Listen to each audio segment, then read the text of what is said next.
तोहरे कमाई के न सुख रजऊ, हवा जब से बियाह काटे दुख रजऊ। जानी तोहरे कमाई के न सुख रजऊ, हवा जब से बियाह काटे दुख रजऊ। साग सब्जी न घर के लावत हो कमात रोज कहाँ धैयावत हो। खाई के कसम सच कहे बलम कौने सावतिन पे जाई के लुटावत हो। खाई के कसम सच कहे बलम कौने सावतिन पे जाई के लुटावत हो।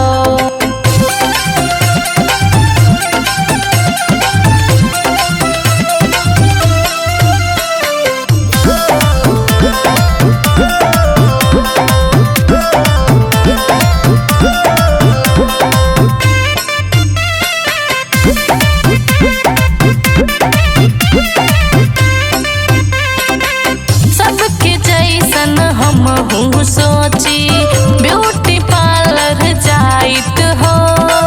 देते कमाई जो मोर सैया फेसियल करवाइत हो। सबके जैसन हम हूँ सोची ब्यूटी पार्लर जाइत हो।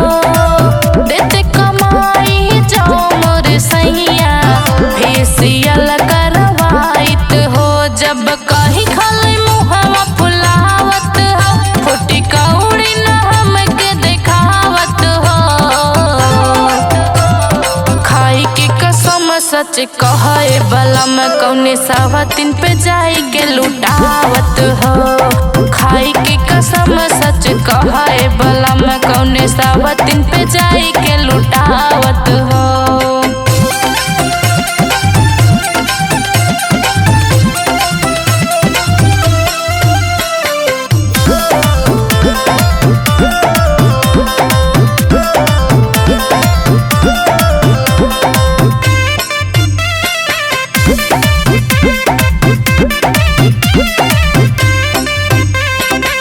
लाली बाली बदिया के तरसी होए न पूरा सपना हो।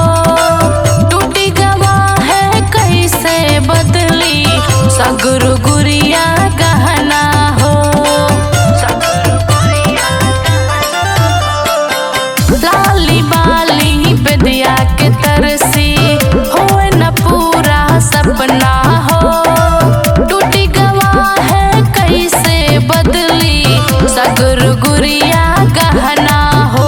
कबो निर्मल नया गढ़ावत हो, बस अनामिका के मन तरसावत हो। खाई के कसम सच कहे बलम कौने सावतिन पे जाई के लुटावत हो। खाई के कसम सच कहे बलम कौने सावतिन पे जाई के लुटावत हो।